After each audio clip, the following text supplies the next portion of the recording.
May 12, 1943, 13:47 hours, North Atlantic, 47:23 North, 1941 West.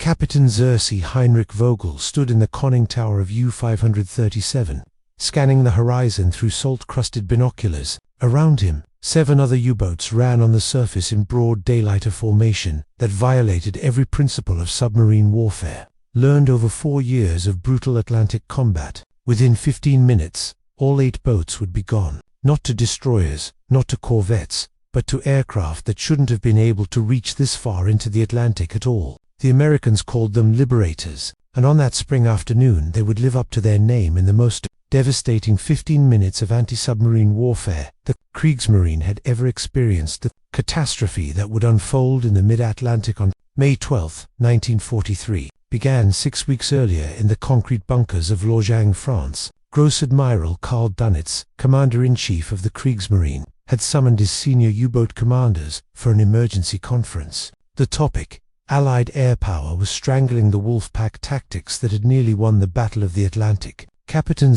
See Heinrich Vogel, commanding the 9th U-boat flotilla, presented a radical proposal documented in Kriegsmarine operational records. His analysis of Allied patrol patterns revealed a gap zone between 600 and 800 nautical miles from Newfoundland, where air coverage should be impossible. The consolidated B-24 Liberator had a documented range of 2,100 miles, but combat operations with full bomb load and patrol time reduced effective radius to approximately 600 miles from coastal bases. Vogel's plan was mathematically precise. By forming a surface convoy of 8 U-boats in the mid-Atlantic gap, they could achieve sustained speeds of 17 knots triple their submerged speed of 5 to 6 knots. The formation would cross the Atlantic in 5 days, rather than the 15 required for individual submerged transit. The operational mathematics appeared flawless. The gap zone measured 400 nautical miles wide. Allied patrol aircraft would need 8 hours of flight time just to reach the zone's edge, leaving minimal loiter time for patrol operations. BDU Befehlshaber der Unterseeboot U-boat Command approved Operation Seawolf on April 3, 1943. 8 Type 9 U-boats were selected for their extended range capabilities. According to Kriegsmarine records, these boats displaced 1,120 tons surfaced, carried 22 torpedoes, and mounted 37mm and 20mm anti-aircraft guns. The boats selected were U-537, U-541, U-543, U-546, U-548, U-552, U-558, and U-564. The intelligence failure was absolute. What German naval intelligence did not know, could not have known, was that British scientists at the Telecommunications Research Establishment had solved the Liberator's range problem. Technical modifications documented in RAF Coastal Command records showed how removing armor plating, installing auxiliary fuel tanks in the bomb bay, and optimizing cruise altitude extended the B-24's operational radius to 850 nautical miles. The Americans had been operating these very long-range Liberators from Newfoundland since March 1943, closing the mid-Atlantic gap that Vogel's calculations depended upon. Signals intelligence from Bletchley Park had been tracking German preparations for Operation Seawolf since April 15. RAF Coastal Command and U.S. Navy Anti-Submarine Command knew the U-boats were coming. May 11, 1943, 2,200 hours. The 8 U-boats rendezvoused 150 miles southwest of Iceland. Vogel's operational order, captured from wreckage after the war, specified formation sailing, 2 columns of 4 boats, 500-meter spacing, zigzag pattern every 20 minutes, continuous air watch from all vessels. The formation submerged during dawn twilight, surfaced at 0800 hours, and began their dash across what they believed was the safe zone. They were already being watched. Lieutenant Commander James Harrington of the U.S. Navy's BP-84 Squadron had been airborne from Newfoundland since 0530 hours on May 12, 1943. His B-24 Liberator, nicknamed Atlantic Reaper, carried modifications that represented the cutting edge of anti-submarine warfare technology. The aircraft's normal crew of 10 had been reduced to 8 to save weight. Every available space contained fuel tanks. The standard bomb load had been replaced with 8 depth charges and 8 500-pound general-purpose bombs fitted with hydrostatic fuses. The Liberator's ASV Mark III radar, operating on 10-centimeter wavelength, could detect surfaced submarines at ranges up to 12 miles in optimal conditions. The equipment, developed by British scientists and manufactured in America, had been operational for only 6 weeks. German naval intelligence had no knowledge of its existence. The U-boats running on the surface below had no idea they were radiating a radar signature, as clear as a lighthouse beam. At 13:32 hours, the radar operator, Petty Officer Second Class Robert Kellerman, detected multiple contacts bearing 047, range 18 miles. The radar return showed 8 distinct targets in formation. Harrington's after-action report, preserved in National Archives records, describes his immediate assessment: 8 surface contacts in military formation, spacing and movement consistent with U-boat wolfpack, proceeded to attack altitude. The tactical situation favored the attackers completely. The Liberator approached from the southeast with the sun behind them, making visual detection difficult. The U-boats focused on watching the northern and western horizons where they expected threats to originate, maintained their eastward course at 17 knots. The formation's anti-aircraft capability, while theoretically formidable with 64 total gun barrels across 8 boats, depended on early warning to man battle stations. Harrington descended to 200 feet, approaching at 210 knots. His co-pilot, Lieutenant Junior Grade Thomas Brennan, armed all 16 weapons. The bombardier Ensign David Walsh crouched in the nose position with the Norden bomb sight aligned. The nose gunner manned twin .50 caliber machine guns. The tactical plan was brutal in its simplicity: a straight strafing run down the length of the formation, releasing weapons sequentially at 3-second intervals. At 13:45 hours, lookouts on U-552, the rear boat in the western column, spotted the Liberator. Kapitän Lieutenant Klaus Faster, commanding U-552, transmitted the warning: aircraft bearing 100, altitude low, closing fast. The radio message, intercepted by Allied listening stations, would be U-552's last transmission. 7 U-boat commanders simultaneously recognized their nightmare scenario. Caught on the surface by a four-engine bomber with nowhere to run, emergency dive procedures required 30 to 35 seconds from alarm to The Liberator was 40 seconds away. The anti-aircraft crews scrambled to their weapons, but coordination was impossible. Each U-boat captain faced an immediate tactical decision: dive and become a stationary target, or remain surfaced and fight with hastily manned guns. Vogel, in U-537, at the formation's head, made the decision that sealed their fate. He ordered all boats to remain surfaced and engage. It was the last order he would ever give. 13 for 7 hours and 12 seconds. The Liberator's nose guns opened fire at 800 yards. Tracer rounds, 1 in every 5 bullets. Phosphorus dipped, for visibility streaked toward the lead.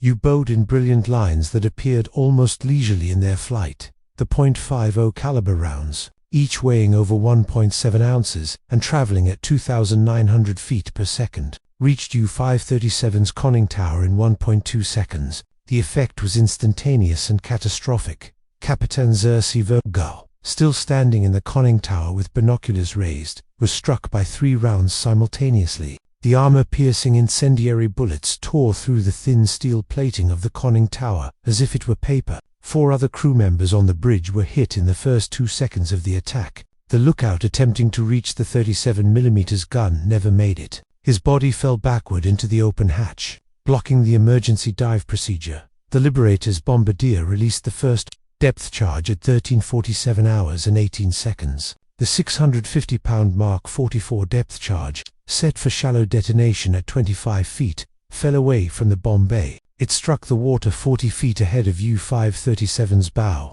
The hydrostatic fuse triggered at precisely 25 feet depth. 300 pounds of Torpex explosive, 50%. More powerful than TNTDT in a massive underwater explosion that created a pressure wave traveling at 5,000 feet per second through the incompressible medium of seawater. U-537, bow lifted completely out of the water from the force of the underwater detonation. The pressure hull, designed to withstand gradual compression at depth, could not survive the instantaneous shock wave from close proximity explosion. Rivets sheared along the forward compartment seams. Seawater flooded into the torpedo room at tremendous pressure. The boat's forward momentum drove the damaged bow downward. Within 8 seconds of the depth charge detonation, U-537's bow pointed at a 45-degree angle toward the ocean floor 2,400 feet below. The Liberator continued its strafing run at 200 feet altitude, 210 knots airspeed.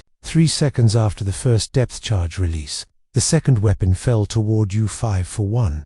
Captain Lieutenant Werner Hartmann had managed to get his boat into a crash dive. The conning tower hatch was sealed. The diving planes were set to maximum down angle. The boat had achieved approximately 15 feet of depth when the depth charge exploded 30 feet from the stern. The explosion occurred at the worst possible moment in the dive sequence. The stern was still near the surface, while the bow had descended to 25 feet, presenting maximum surface area to the pressure wave. The force of the blast crushed the after torpedo room and ruptured fuel tanks. Diesel fuel mixing with seawater created a massive slick on the surface. The submarine's stern rose at an impossible angle, almost vertical, as flooding forward compartments dragged the bow downward. 47 men perished in the lightless interior as their boat became their tomb. U-543, commanded by Oberleutnant Xerxes Hans Jürgen Offermann, attempted to fight back. The 37mm gun crew had reached their weapon and opened fire. The anti-aircraft gun, capable of firing 80 rounds per minute, sent shells toward the Liberator in desperation. 3 rounds struck the bomber's port wing, punching holes through aluminum skin but missing critical systems. The return fire from the Liberator's waist guns struck 4 of the 5-man gun crew instantly.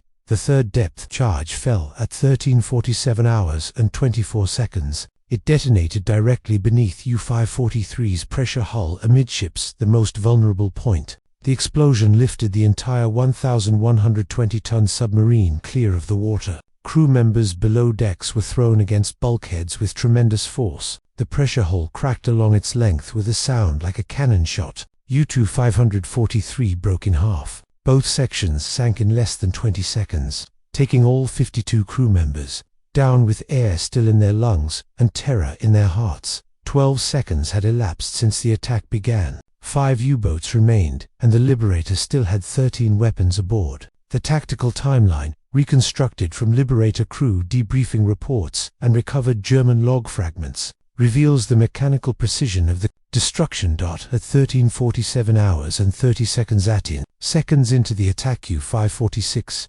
attempted what would prove to be the formation's only successful emergency dive. Corvette and Caping Paul, Dietrich had recognized the hopelessness of surface combat. The instant U-537's conning tower exploded under machine gun fire, his crew executed the crash dive procedure flawlessly. The conning tower hatch slammed shut, vents opened, main ballast tanks flooded, the bow planes angled to maximum down deflection. The submarine achieved 30 feet of depth, when the fourth depth charge detonated 50 feet from the hull. At that depth, the pressure hull could withstand the shock wave. The boat shuddered violently. Light bulbs shattered throughout the interior. Crew members were thrown against equipment, but the hull held. Dietrich ordered the boat to 200 feet at emergency speed. U-546 escaped, damaged but operational. Of the 8 U-boats in Operation Seawolf, it would be the only survivor. 48 men owed their lives to Dietrich's instant decision to dive rather than fight.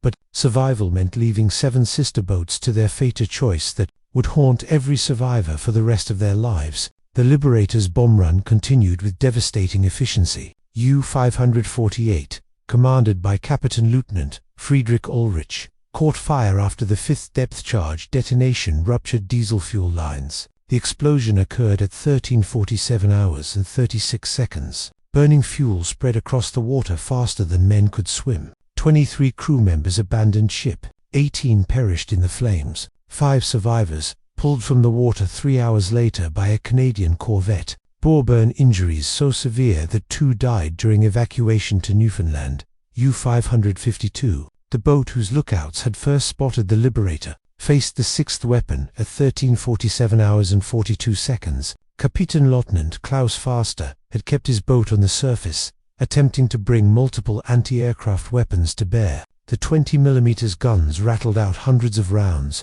The 37mm gun fired methodically. Not a single round struck the Liberator in a vital area. The return fire from the bomber's multiple gun positions struck every man on deck. The depth charge that destroyed U-552 exploded directly beneath the control room. The blast ruptured the pressure hull in multiple locations simultaneously. The submarine sank bow first at an angle approaching 60 degrees. Seawater flooded through the damaged hull at such pressure that men in forward compartments were crushed against bulkheads by the force of incoming water. The entire boat disappeared beneath the surface in 14 seconds. No survivors. At 13:47 hours and 48 seconds, 36 seconds into the attack, U-558 took the 7th depth charge. Kapitän Lieutenant Gunther Kreck had attempted a surface run to escape the attack zone.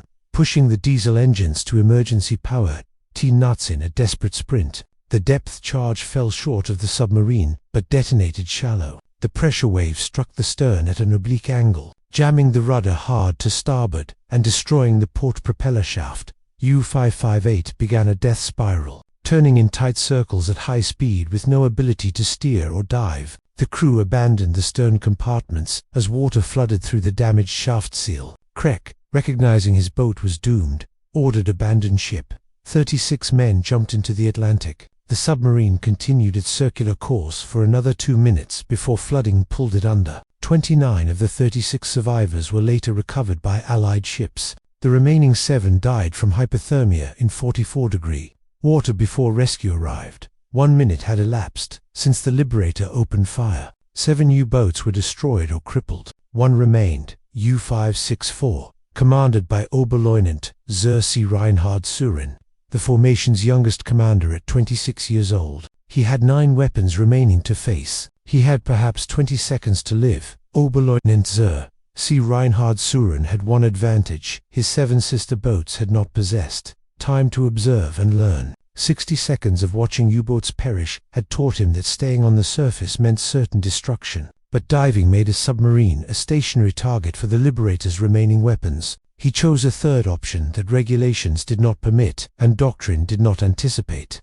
He would fight and dive simultaneously at 13:47 hours and 54 seconds. As the Liberator completed its run past the burning hulk of U-558, Vogel gave a series of orders that would be preserved in testimony from the boat's survivors. All hands to diving stations. Prepare to crash dive. Flak crews remain at stations and fire until water reaches the guns. Engine room, maintained full power until I order dive.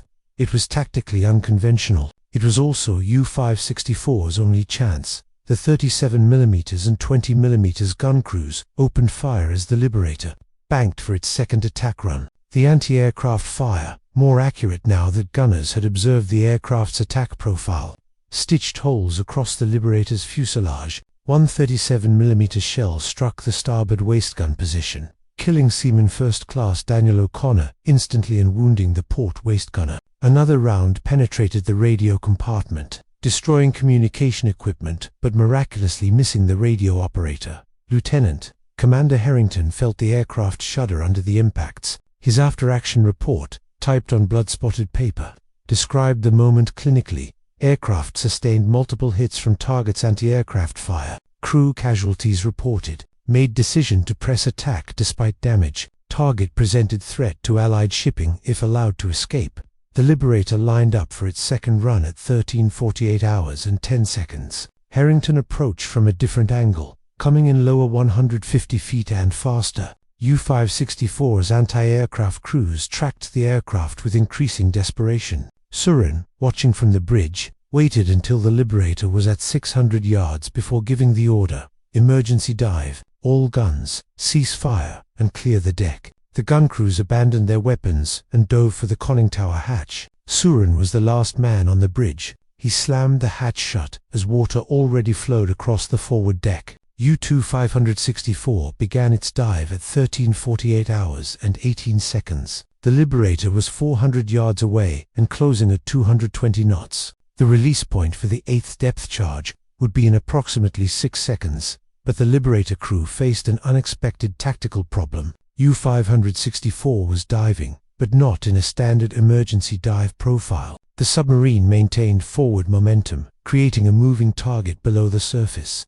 The bombardier Ensign Walsh had to calculate not where the U-boat was, but where it would be when the depth charge reached detonation depth. He had perhaps 3 seconds to solve a three-dimensional trigonometry problem while wounded. Men called out behind him. Walsh released at 13:48 hours and 22 seconds. The depth charge fell free, tumbling through 150 feet of air before striking the ocean surface.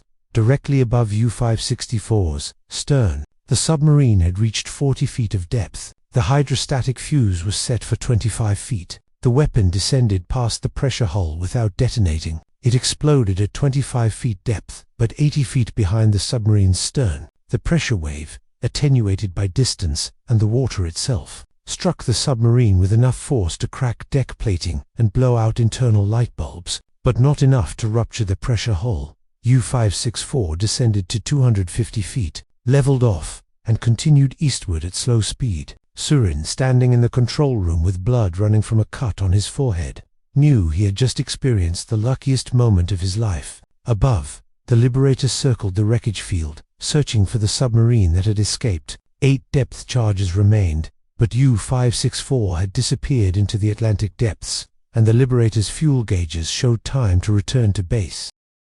At 13:48 hours and 45 seconds, the attack ended. Elapsed time, 1 minute and 33 seconds. U-boats destroyed, 7. Survivors in the water, 68. Kriegsmarine losses, 382 men lost or missing. The Liberator, Atlantic Reaper, turned northwest at 13:49 hours, climbing to 1,000 feet for the 8-hour flight back to Argentina. Lieutenant Commander Harrington's fuel gauges showed 900 gallons, remaining enough for the return flight with minimal reserve. The crew treated their wounded and counted their damage: 23 holes in the fuselage, 1 man lost, 2 wounded, the starboard waist gun destroyed, radio communications inoperative. For this price, they had destroyed 7 U-boats and scattered 68 German submariners into the North Atlantic. Below, the survivors of Operation Seawolf struggled in 44-degree water. Kapitän Lieutenant Friedrich Ulrich, blown overboard from U-548,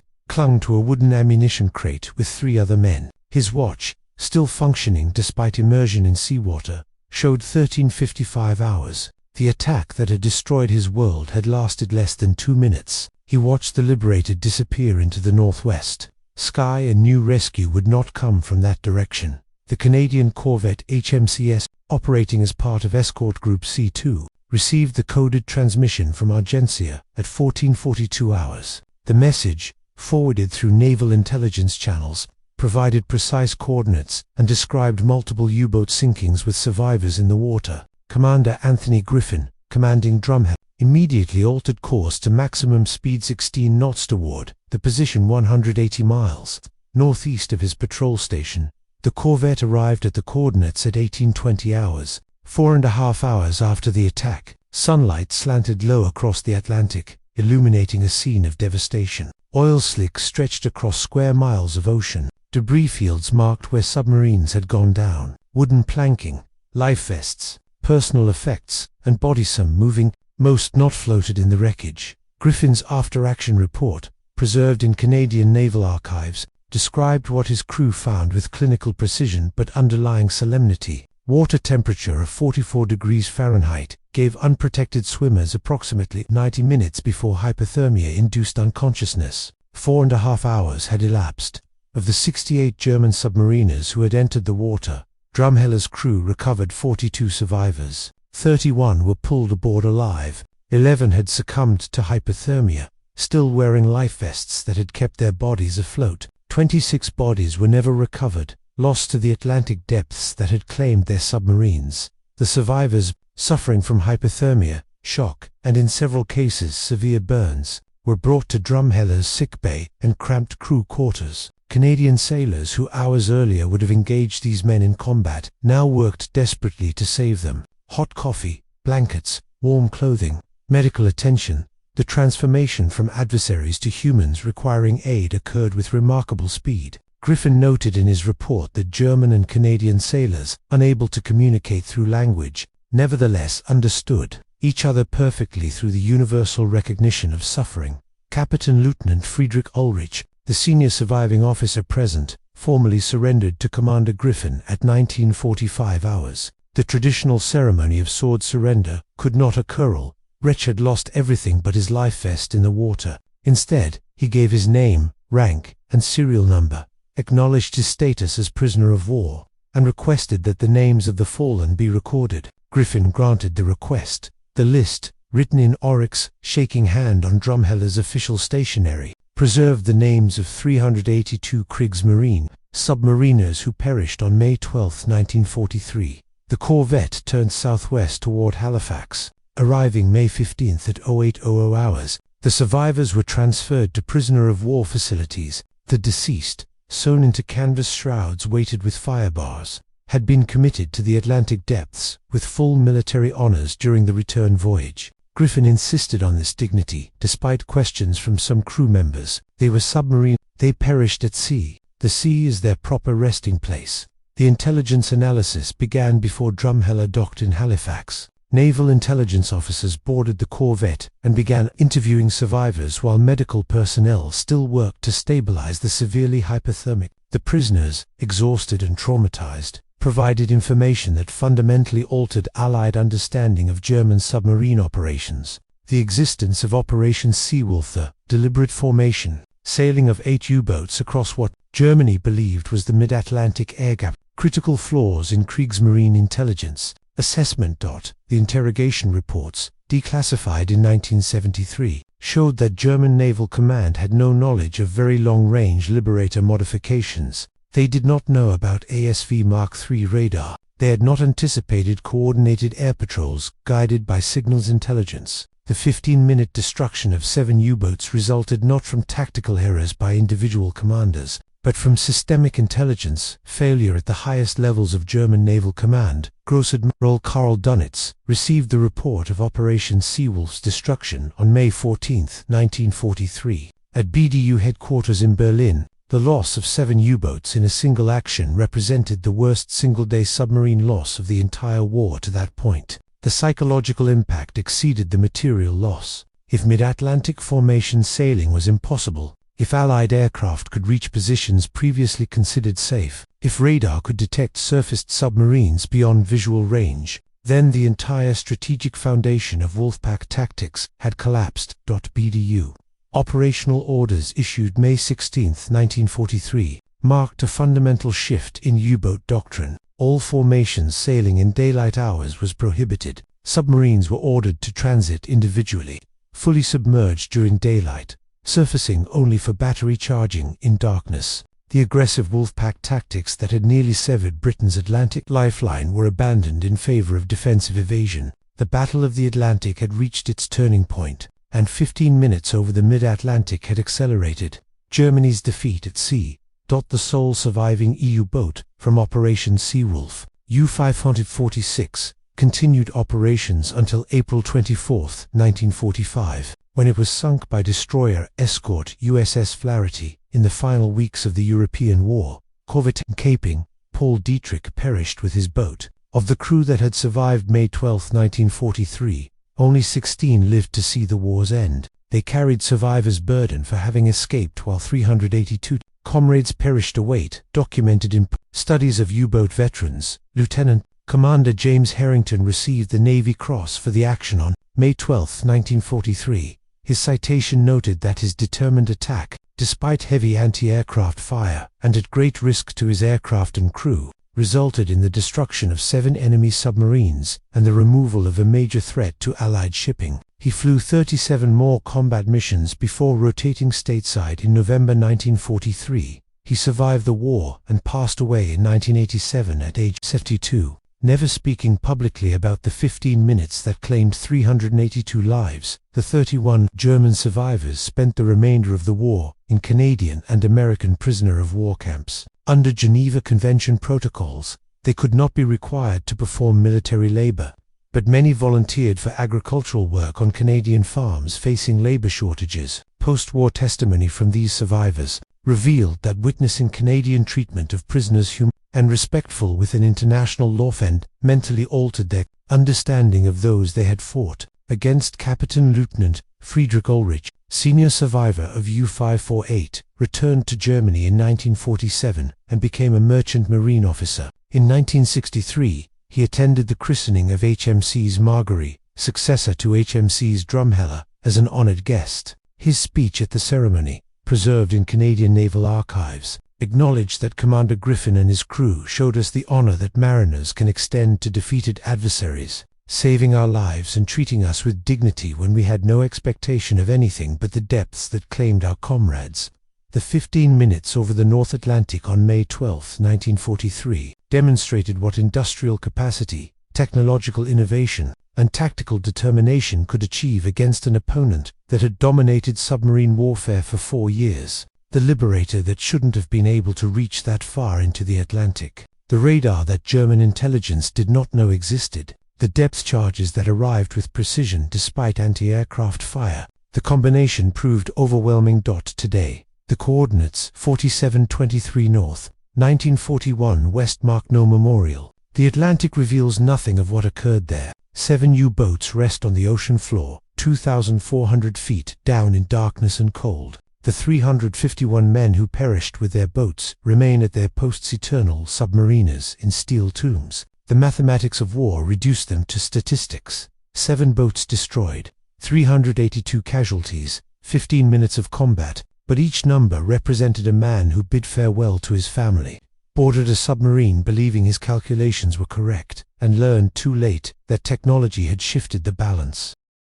The survivors, German and Allied alike, carried different memories of that afternoon. The Germans remembered the terror of watching their world explode around them, the cold Atlantic claiming comrades, and the unexpected compassion of former adversaries who saved them. The Liberator crew remembered the mechanical execution of their mission, the anti-aircraft fire tearing through their aircraft, and the knowledge that each depth charge they released ended lives with no chance of escape. War transforms individuals into components of industrial systems where personal courage matters less than technological superiority. The 15 minutes over the North Atlantic proved this truth with brutal clarity. The courageous men who perished in U-boats that afternoon were lost, not because they lacked skill or determination, but because they operated with equipment inferior to their opponents. Their sacrifice brought Germany nothing but delay. Their fate demonstrated that in industrial warfare, victory belongs not to the courageous, but to those with superior machines,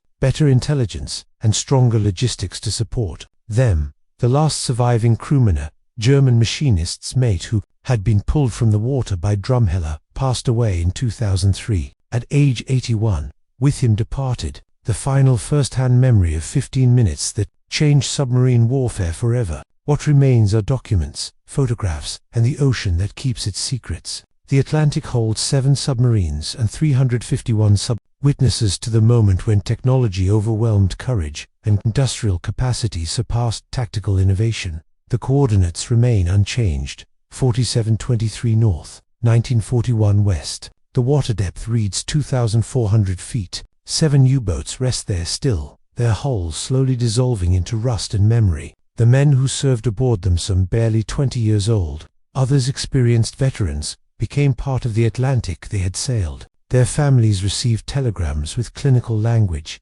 missing in action, presumed lost at sea. No bodies to bury, no graves to visit, just the endless ocean and the knowledge that somewhere beneath those waves, their sons and brothers and fathers remained at their duty stations forever. The Battle of the Atlantic continued for 2 more years after May 12, 1943, but the 15-minute engagement over the mid-Atlantic marked a definitive shift. E-boat losses mounted, Allied shipping losses declined. The wolfpacks that had terrorized convoy routes dispersed into individual hunters, forced to operate with extreme caution. The technological advantages that doomed Operation Seawolf extended range aircraft, centimetric radar, signals intelligence, coordinated tactics only increased as the war progressed. By war's end, 783 U-boats had been lost, carrying approximately 30,000 submariners to the depths. The casualty rate among U-boat crews exceeded 75%, the highest of any military branch in any nation during World War II. Those who survived carried the weight differently. Some refused to speak of their experiences, finding no words adequate to describe what they had witnessed. Others felt compelled to ensure the sacrifice was remembered. that the 382 men lost on May 12, 1943, were not reduced to mere statistics in military histories. The Canadian and Allied sailors who pulled German submariners from the frigid Atlantic that day established bonds that transcended nationality and former hostilities. Annual reunions brought together rescuers and rescued, men who had once fought to destroy each other, now united by shared experience of that terrible afternoon. The technology that sealed the fate of Operation Seawolf continued to evolve. The ASV Mark III radar of 1943 gave way to more sophisticated systems. The B-24 Liberator, which shouldn't have been able to reach the mid-Atlantic, was succeeded by aircraft with even greater range. The depth charges that destroyed 7 U-boats in 15 minutes evolved into more devastating weapons, but the fundamental lesson remained constant. In modern warfare, industrial and technological, superiority determines outcomes more decisively than individual courage or tactical skill.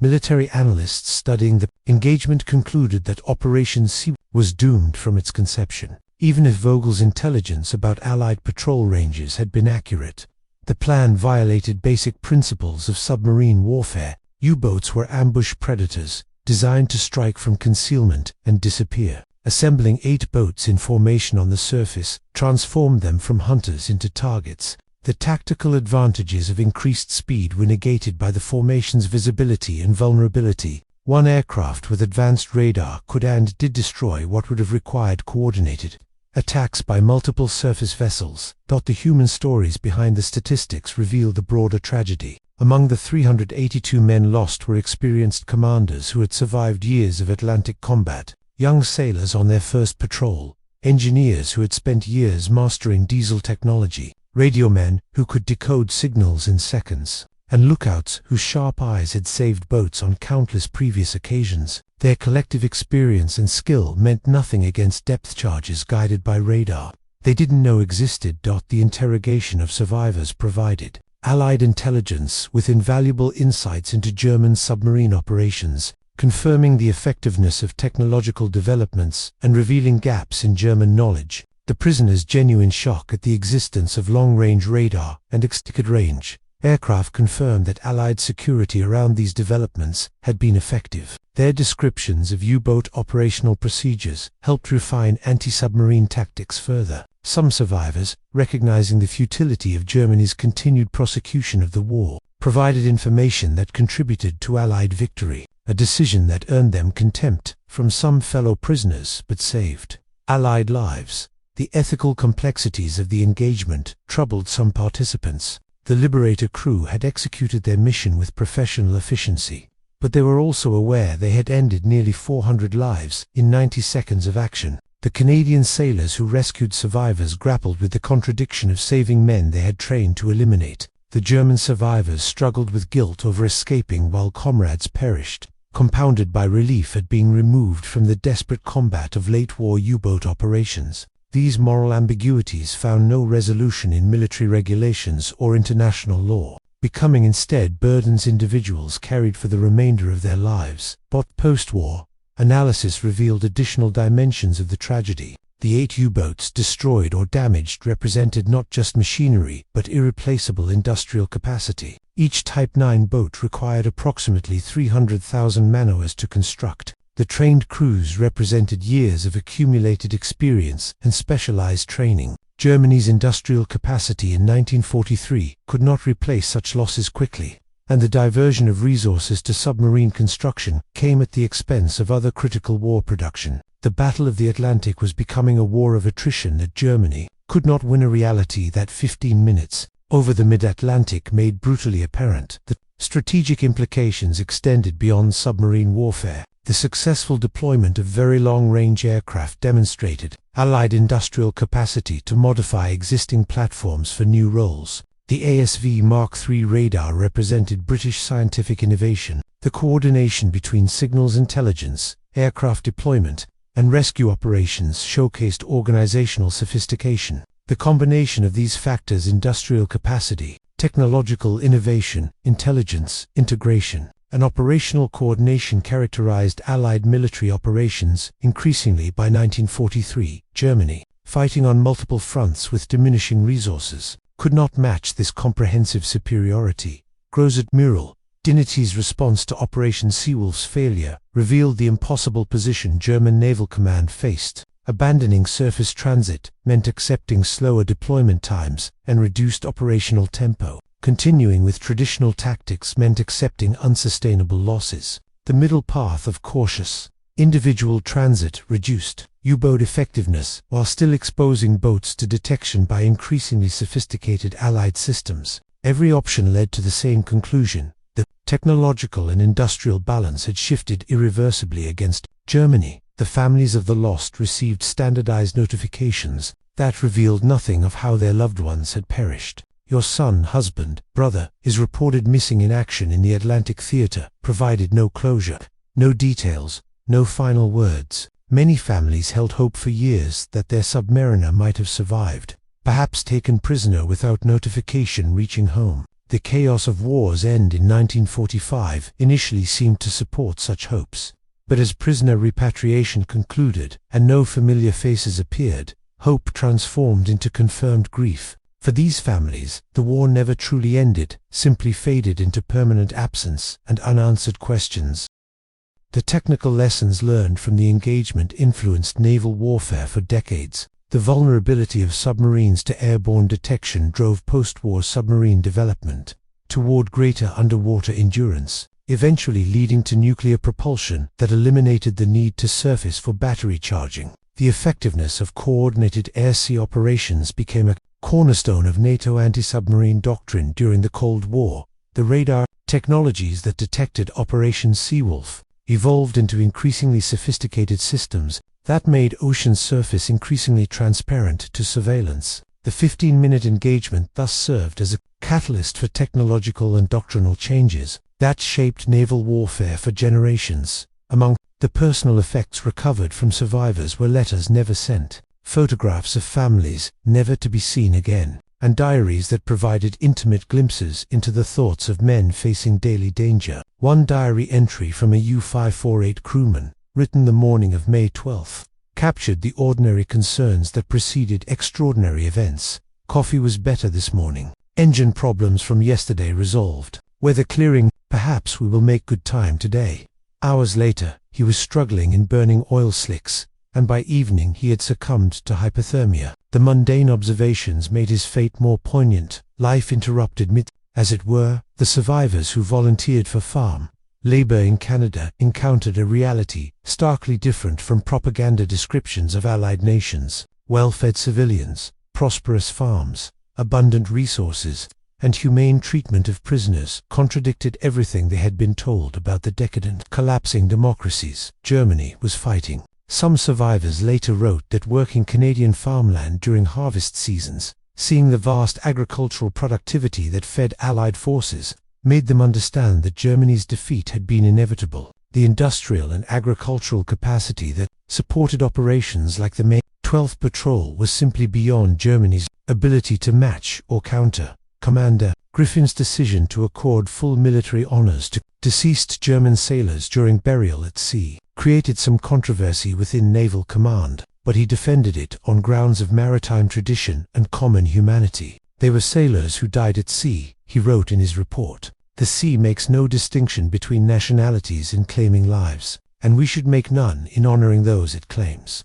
This perspective, emphasizing shared maritime identity over national antagonism, became more common as the war progressed and as veterans from both sides reflected on their experiences. The ocean that had claimed so many became, in memory, a force greater than the political conflicts that sent men to fight upon it. The interrogation transcripts from the survivors provide clinical documentation of the attack's progression. Each survivor could only describe what he had witnessed from his position: the sound of rending metal, the sudden influx of water, the desperate attempts to reach escape hatches, the cold shock of Atlantic immersion. Pieced together, these fragmentary accounts reconstructed the attack sequence with grim precision. The interrogators, trained to extract military intelligence, found themselves also serving as witnesses to trauma, recording testimonies that read like nightmare accounts. The clinical military language of the reports could not fully contain the human terror they documented. The technological advantage that doomed Operation Seawolf was temporary. a snapshot of a particular moment in the technological race between submarine and anti-submarine forces. Had the engagement occurred 6 months earlier, before very long-range aircraft and centimetric radar deployment, the U-boats might have crossed safely. Had it occurred a year later, the submarines would likely never have attempted surface formation transit, doctrine having already adapted to new realities. The 15 minutes of May 12, 1943, occurred at the precise historical moment when old tactics met new technology with catastrophic results. Timing, in war as in life, proves as crucial as capability. The psychological impact on the Liberator crew, though less documented than that on survivors, was nonetheless significant. They had executed their mission with professional competence, but they had also participated in an event that killed hundreds of men. Some crew members later reported dreams of surfacing submarines, of men struggling in burning oil, of the moment when bomb bay doors opened and weapons fell toward targets that contained living humans. The impersonal nature of aerial attack, releasing weapons from altitude, seeing targets as radar contacts or visual silhouettes, provided some psychological distance, but not complete immunity from the weight of having participated in mass death.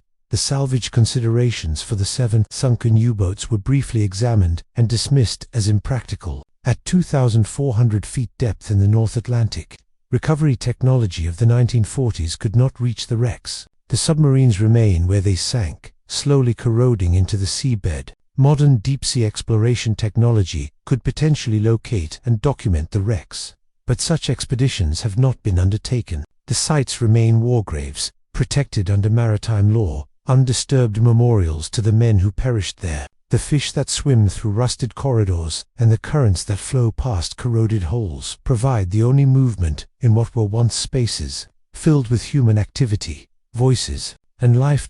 The strategic deception possibilities presented by Operation Seawolf's destruction were considered by Allied intelligence, but ultimately rejected. While allowing 1 or 2 U-boats to complete the transit successfully might have encouraged Germany to continue vulnerable surface formation tactics, the risk of those boats reaching operational areas and potentially attacking Allied shipping outweighed the deception value. The decision to prosecute the attack with full force reflected Allied priority on immediate threat elimination over longer-term strategic manipulation. In retrospect, this proved correct. The shock of total loss achieved the desired effect of forcing German tactical changes without risking Allied shipping. The weather conditions on May 12, 1943, played a subtle but significant role in the engagement's outcome. Clear skies provided optimal conditions for both visual detection and radar operation. Had the U-boats been crossing during the storms that frequently lashed the North Atlantic, the Liberator might not have detected them visually, and radar performance would have been degraded. The submarines had hoped to use speed to minimize exposure time, but weather conditions also needed to favor concealment. The combination of clear weather, operational VLR aircraft, and signals intelligence providing approximate patrol areas created conditions where the U-boat formation had virtually no chance of avoiding detection. Sometimes fate operates through meteorology, as much as through technology or tactics. The historical documentation of Operation Seawolf and its destruction came from multiple sources that sometimes conflicted in details but aligned on essential facts. German operational records recovered after the war provided intended routes, assigned boats, and operational orders. Allied intelligence files documented intercepts and patrol assignments. Survivor testimony filled in human details and attack sequence. After-action reports from the Liberator crew and HMC's Drumheller provided operational perspectives.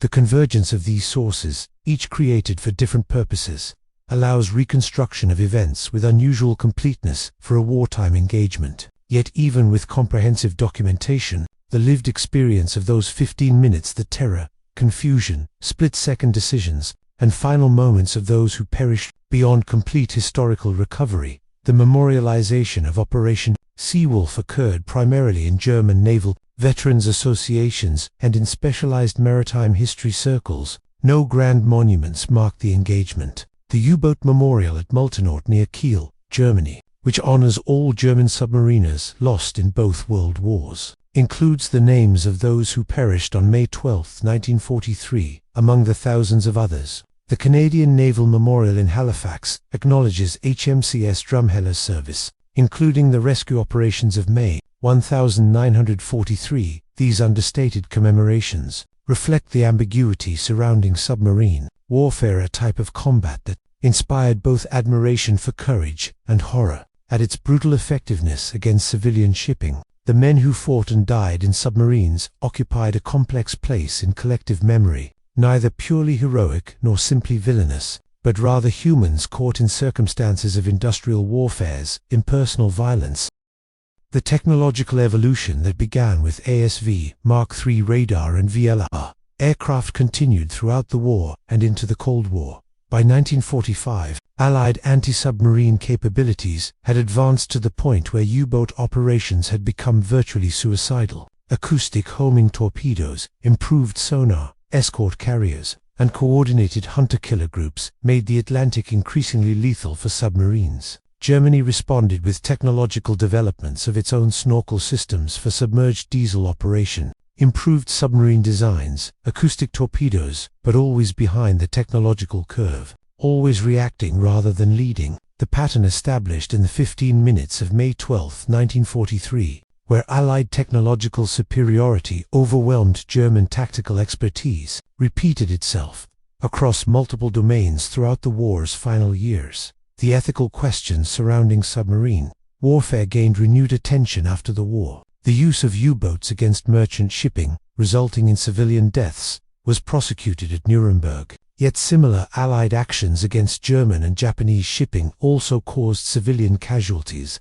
The moral complexity of submarine warfare, its effectiveness against both military and economic targets, its necessity for island nations dependent on seaborne supply, its violation of traditional maritime law regarding warning and rescue-resisted simple resolution. The men who died in Operation Seawolf had participated in a form of warfare whose ethical status remained contested, fighting for a regime whose actions had placed them on the wrong side of history, yet individually often motivated by duty, patriotism, and loyalty to comrades rather than ideological commitment, untangling individual responsibility from collective guilt, personal courage from strategic criminality, remained a challenge for post-war justice and historical assessment. The families of survivors faced different challenges than families of the lost. Returning submariners bore psychological scars that 1940s medical understanding could not adequately address or treat. What later generations would recognize as post-traumatic stress disorder manifested in nightmares, emotional detachment, startle responses to loud noises, and difficulty readjusting to civilian life. Families struggled to understand the changed men who returned to them. Men who had witnessed horrors they could not articulate and survived when hundreds of comrades had not. The survivor guilt that burdened those pulled from the Atlantic by HMC's Drumheller lasted decades, sometimes entire lifetimes. Some found solace in veterans' organizations, where shared experience provided understanding impossible to find elsewhere. Others remained isolated, carrying burdens they could share with no one.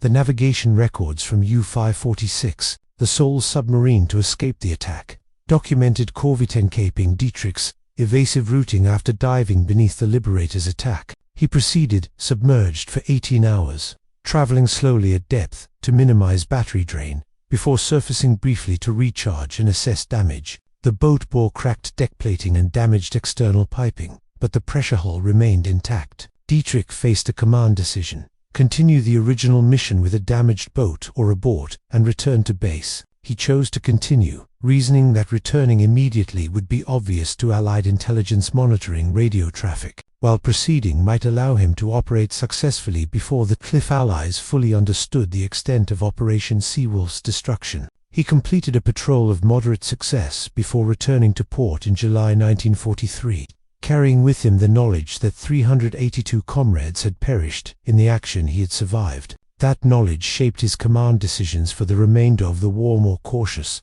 more aware of human cost, yet still committed to duty and mission. The intelligence assessment conducted by Allied naval commands after Operation Seawolf concluded that systematic U-boat losses would accelerate as anti-capabilities improved. Statistical analysis of detection ranges, attack success rates, and U-boat survival times painted a grim picture for German submarine operations. The analysts predicted correctly, as events proved that U-boat effectiveness would decline while losses increased, creating an unsustainable casualty spiral. The Royal Navy's Operational Intelligence Center calculated that maintaining even reduced operational E-boat strength would require construction rates Germany's industrial capacity could not achieve while simultaneously supporting land and air forces. These calculations, later shared with Soviet allies, contributed to strategic decisions about convoy routing, escort allocation, and offensive operations against German submarine construction facilities. The 15 minutes of May 12, 1943, thus influenced planning far beyond their immediate tactical impact. The acoustic characteristics of the engagement, the sounds of aircraft engines, machine gun fire, depth charge explosions, and submarine breakup were analyzed by Allied researchers seeking to improve underwater acoustic detection systems. Recordings from Liberator crew descriptions and survivor accounts helped scientists understand how submarines and surface vessels produced sound signatures that could be detected, classified, and tracked by sonar systems. This acoustic intelligence, combined with improving sonar technology, contributed to anti-submarine warfare developments that made the ocean increasingly transparent to detection. The sounds of destruction from May 12, 1943, thus contributed to knowledge that made submarine operations progressively more difficult as the war continued. The religious services, conducted by Canadian chaplains for the deceased German sailors committed to the sea during HMC's Drumheller's return voyage, created unexpected emotional impact on both prisoners and Canadian crew. Protestant and Catholic services acknowledged common Christian tradition despite national antagonism. The formal committal phrases, "We therefore commit their bodies to the deep, looking for the resurrection of the body when the sea shall give up its dead," applied traditional funeral liturgy to the unusual circumstance of burying enemies. Several German survivors later wrote that this religious recognition of their lost comrades provided comfort that purely military protocols could not. The chaplain's willingness to pray for enemy dead demonstrated a humanitarian universalism that transcended the ideological hatreds fueling the war. The lessons learned from Operation Seawolf were systematically incorporated into Allied anti-submarine training programs. Instructors used the engagement to teach principles of coordinated operations, the importance of technological advantages, and techniques for exploiting intelligence information. The attack became a case study in effectiveness, demonstrating how proper combination of detection systems, weapons, and tactics could achieve devastating results against previously formidable opponents. German naval instructors, operating with drastically reduced resources after 1943, taught the engagement as a cautionary example of how intelligence failures and obsolete tactical assumptions could lead to catastrophic losses. Both sides drew lessons from the same event, though obviously from very different perspectives. The cultural legacy of submarine warfare, shaped partly by events like Operation Seawolf, evolved significantly in post-war decades. Initial post-war treatment of U-boat operations emphasized their effectiveness as explanation for Allied shipping losses and justification for resource allocation to anti-submarine forces. As Cold War tensions developed and West Germany became a NATO ally, treatment became more complex, acknowledging German submariners' courage and skill while condemning the regime they served. By the late 20th century, historical assessment had become more nuanced, recognizing submarine warfare's brutal effectiveness, its ethical complications, and the human cost borne by submariners on all sides. The men who perished on May 12, 1943, transitioned in cultural memory from enemies to historical figures worthy of serious study and, eventually, two individuals whose deaths merited commemoration as part of the broader tragedy of war. Final words exchanged between U-boat commanders as the attack began were intercepted and recorded by Allied listening stations. Aircraft bearing 135, altitude low, closing fast, U-552's warning. All boats remain surfaced. Engage with flak. Vogel's final order from U-537, emergency dive. Multiple commanders simultaneously as they recognized the futility of surface combat. These brief transmissions, clinical in their military terminology, were the last communications from men about to die. The radio operators who heard these messages in real time understood they were monitoring a developing catastrophe, but could do nothing except record what they heard. The transcripts, preserved in intelligence archives, provided documentation but also stood as epitaphs, brief technica. and utterly inadequate to convey the human reality of what was occurring at the coordinates they monitored. The ocean that received 7 U-boats and 351 men on May 12, 1943, continues its eternal cycles, indifferent to the human drama enacted upon and beneath its surface. The wreckage slowly corrodes, eventually returning to the minerals from which it was refined. The bodies of the lost have long since been consumed by ocean processes, their molecules dispersed and recycled through marine ecosystems. The physical traces of the engagement fade with each passing year. What remains is memory preserved in documents, veteran accounts, historical analyses, and occasional commemorations. Yet even memory fades as those with direct connection to events pass away. Within another generation, Operation Seawolf will be known only through historical records, its human reality accessible only through imagination, informed by documentation. The Atlantic will keep its secrets, the deep water preserving wrecks that no one alive today will ever see. The 15 minutes over the North Atlantic on May 12, 1943, contain multitudes tactical action and strategic implications, technological triumph and human tragedy, individual courage and systemic failure, immediate violence and long-term consequences. They demonstrate warfare's capacity to compress vast human suffering into brief temporal spans, to transform living men into historical statistics, to generate cascading effects far beyond immediate participants' awareness. They remind us that behind every battle statistic lie individual lives cut short, families devastated, and survivors bearing burdens. They show how technological change can render courage and skill insufficient, how industrial capacity can overwhelm tactical expertise, how wars are ultimately contests of systems rather than solely tests of individual valor. And they stand as memorial to 382 men who sailed into battle on a spring morning in 1943 and never returned, lost to an ocean that claimed them as thoroughly as it claims all things. In time,